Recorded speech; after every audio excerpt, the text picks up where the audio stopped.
Mazda just revealed details for their new electric sedan. It's basically the Mazda 6 turned into an electric car. So this is kind of what Mazda does.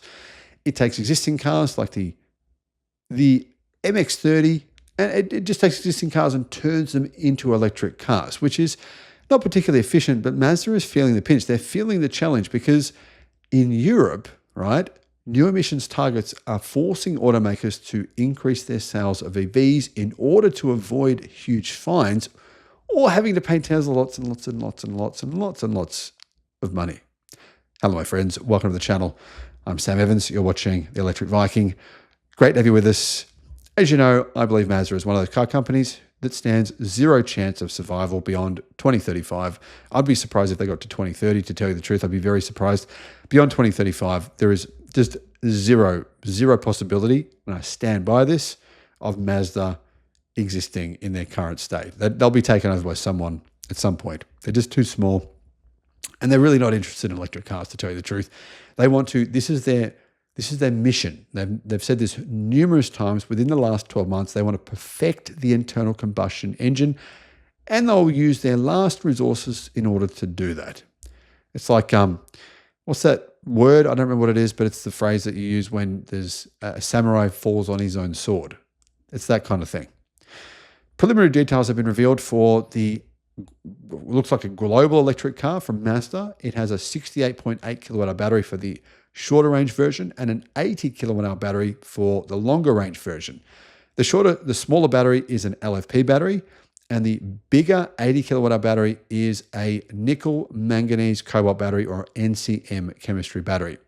Driving range for the smaller battery is 479 kilometers, which is not bad. And the bigger battery is 552 kilometers. It sounds like that's WLTP, but I'm not certain, but it sounds like it is. Now, credit to Mazda. This is a good looking car. Looks good on the inside. It looks good on the outside. Both versions feature a single electric motor powering the rear axle with 180 kilowatts of power and 320 newton meters of torque. So that's about 250 horsepower, which I think is really all the power you need. 0 to 100 is 7.6 seconds. So that's 0 to 62 miles an hour. And both versions of the car are able to charge at 200 kilowatt DC, meaning you can charge from 10 to 80%, Mazda say, in 22 minutes. Now, for that to be possible, for this car to really charge that quickly in 22 minutes at 200 kilowatt DC charging, it would mean it would have to maintain 200 kilowatt charging for a pretty long period of time, which is possible, but not that likely. I'd be surprised if it can charge that quick based on its DC charging peak, but it might be able to. You never know. Now, that's unfortunately, though, only for the 68.8 kilowatt hour LFP battery. The non-LFP battery, for some reason, charges much, much slower. It takes 45 minutes to charge from 10 to 80%, which is well behind. I think that's just too slow, 45 minutes. You wouldn't want to wait that long. The Mazda 6e will serve as a successor to the Mazda 6 sedan in Europe and the UK. So the global export version, it is the global export version of the Chinese-made Mazda EZ6, which was basically developed by their Chinese partner, Chang'an, in China. So basically this is a Chinese vehicle. As I've said before, the Japanese have kind of created a Trojan horse for themselves, but so have all Western automakers by beginning to manufacture and produce vehicles in China instead of their own countries. Now, interestingly, the EZ6 will come as a plug-in hybrid for the Chinese market. They'll have an EV and a plug-in hybrid, but the plug-in hybrid won't be sold outside of China. The Mazda 6e is bigger, a bit bigger than a Tesla Model 3, not in terms of interior space, but in terms of overall dimensions. It's 4,920 millimeters long, so about 5% bigger than a Tesla Model 3. It's 1,890 millimeters wide and 1,491 millimeters tall. So it's actually 56 millimeters longer and 50 millimeters wider than the existing Mazda 6. Now, here's what Mazda said. They were asked whether or not Mazda was going to sell this car in Australia, Thailand, Southeast Asia, other countries, the United States. Mazda 6e has been developed for the European market. It is under study for global markets.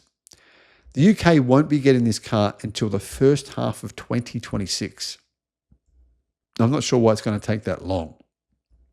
But this is the pace that legacy automakers move at. They're quite slow. I actually quite like this car. I think the LFP version of this car is a pretty nice vehicle. So I'm a little bit disappointed to hear they're not planning on selling them in Australia. I don't understand why. The only reason I could come up with is this. The Australian car market and the Japanese car market, where this isn't sold either, and the Thailand car market, where this isn't sold either, and Malaysia, they're right-hand drive. But the thing is, this is going to be made in right-hand drive for the UK. So why would you not sell it in other countries? Well, here's the reason why. Mazda doesn't want to pay fines. So it's selling the car where it will have to pay fines. And if it has to make a loss on these cars, it'll make a loss, because Mazda losing 20, 30,000 on each of these cars is better than paying Tesla millions and millions of dollars.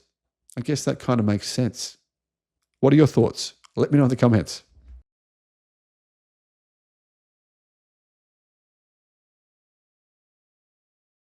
Bit of a warning here, guys. If you are to buy a Mazda, it is worth considering whether or not you'll be able to get spare parts for your car, because we are looking at the next BlackBerry here. We're looking at the next Kodak. And realistically, maybe you don't care about having to fix your car, but I do. Personally, I wouldn't want to go and buy a new car and then realize I had an orphan car. You're in a situation there where you may not be able to fix it. You may not have any warranty.